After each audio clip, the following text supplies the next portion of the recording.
Hello, it's Reverend Selina here, and I'm here today to talk to you about some prayer bags that we've been giving out in the local community.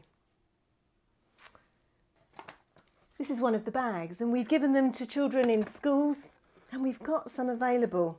We want to encourage people at this particular time to find some really creative ways to pray. So we've put all sorts of things in the bag to help us go on a really big prayer adventure.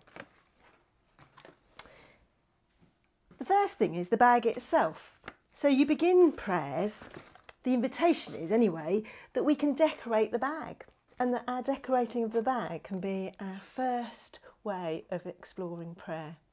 I've decorated my bag with some flowers, my name, Selina, and some symbols, a rainbow, a heart and a cross.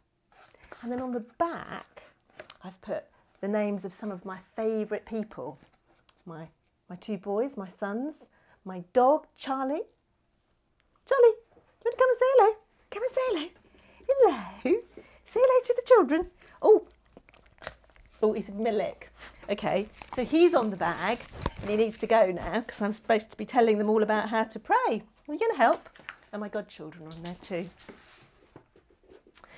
The first item in the prayer bag is a special little cross made of wood that comes all the way from Israel, which is the place that Jesus lived when he was alive and walked on earth. It's made out of olive wood. And the way to pray with this is to just hold it in our hands. And as we hold it, to remember that God understands how we feel, whether we're sad or we're happy. And God doesn't just understand, but he cares, so we're never alone. I was in hospital a year or two ago, and I had one of these when I was in hospital. And I hung on to that when I didn't feel very well. And it helped me to pray and feel God's love.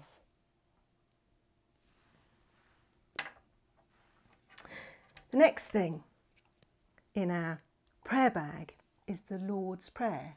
It's sort of a prayer card. Now, I'm sure you might already know the Lord's Prayer, but I wonder if you've ever prayed it out loud in a really unusual place. Maybe you could pray it in the kitchen, or if you've got a garden, in the garden. Maybe you could find somebody to pray it with. Perhaps you could telephone them up. I challenge you to find a place to pray the Lord's Prayer in a new way, out loud.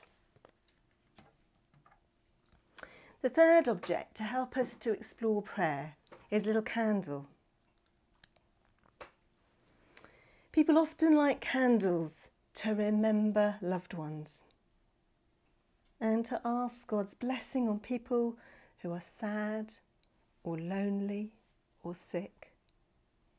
Sometimes we light candles to remember people who have died, or pets and animals. Candles help us to remember that God's light is stronger than darkness. So this is a candle in your prayer bag to help you to pray.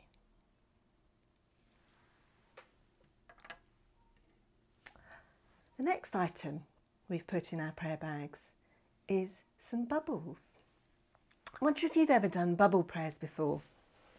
I love bubble prayers. Oh, just get the lid off.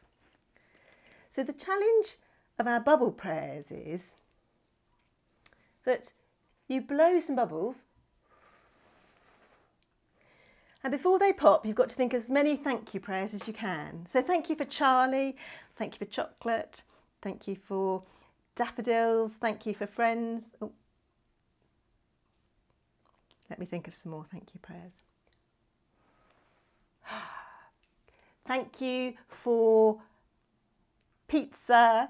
Thank you for my mum and dad. Thank you for my brother. So that was some thank you prayers. I'm sure you'll be better at thinking of some thank you prayers if you were blowing them. If you can find someone to blow the bubbles for you, the next way of praying is a sort of filling up way of praying. So you get someone to blow some bubbles, and then you have to go and catch as many as you can. And each time you catch it, you're filling yourself with love and joy and hope. So you have to catch as much love and joy as hope as you can as you pop the bubbles in your hand. So that's using bubbles to help us pray. I wonder if you know what shape this is. I'm sure you do. It's the shape of a heart. And the prayer challenge with the heart is to really think about somebody that you want God to bless. Somebody that perhaps needs God to come especially close to them at the moment. And if you write their name on the heart and you hold it, it can be your prayer for that person, asking for God's blessing upon them.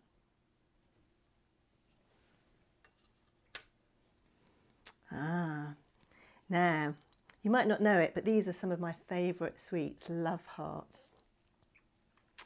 The challenge of prayer as you eat your love hearts is to pray for your family and your friends, the people that you love. And because there's more than one sweet in a pot of love hearts, I invite you to find someone to share one of your love heart sweets with. They have funny things written on.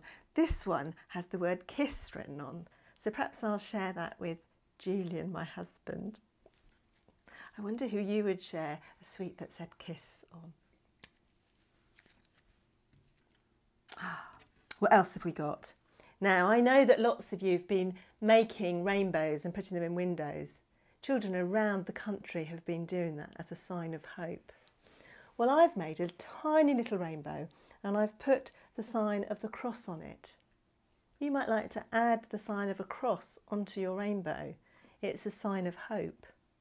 Or you might like to make another rainbow and give that to somebody as a prayer for hope.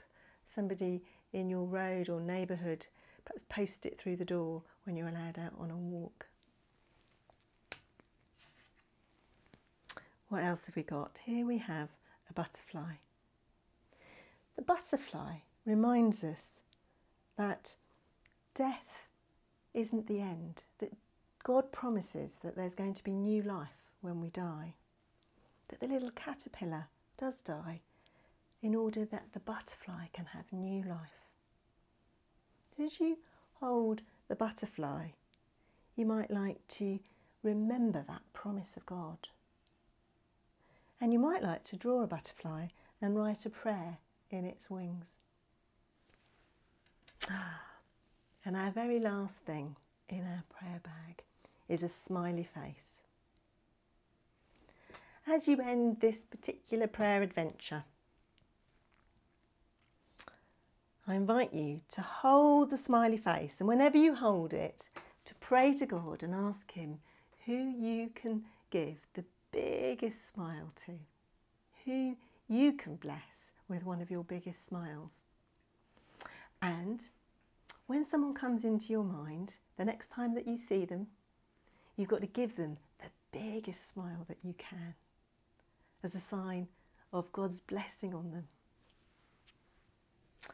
Well, I hope that you can experiment with praying in the next week or two. Perhaps you've got objects around the house that you can use that will help you try new ways of praying.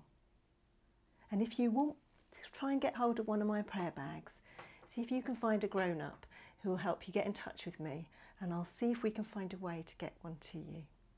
But if not, keep praying. And I'm going to end now with a prayer of blessing. It's a sort of prayer for you, my prayer for you today. So may the Lord bless you and keep you. May He make His face shine upon you and give you His peace. And may the blessing of God the Father, Jesus the Son and the Holy Spirit rest upon you today and always. Amen. Bye.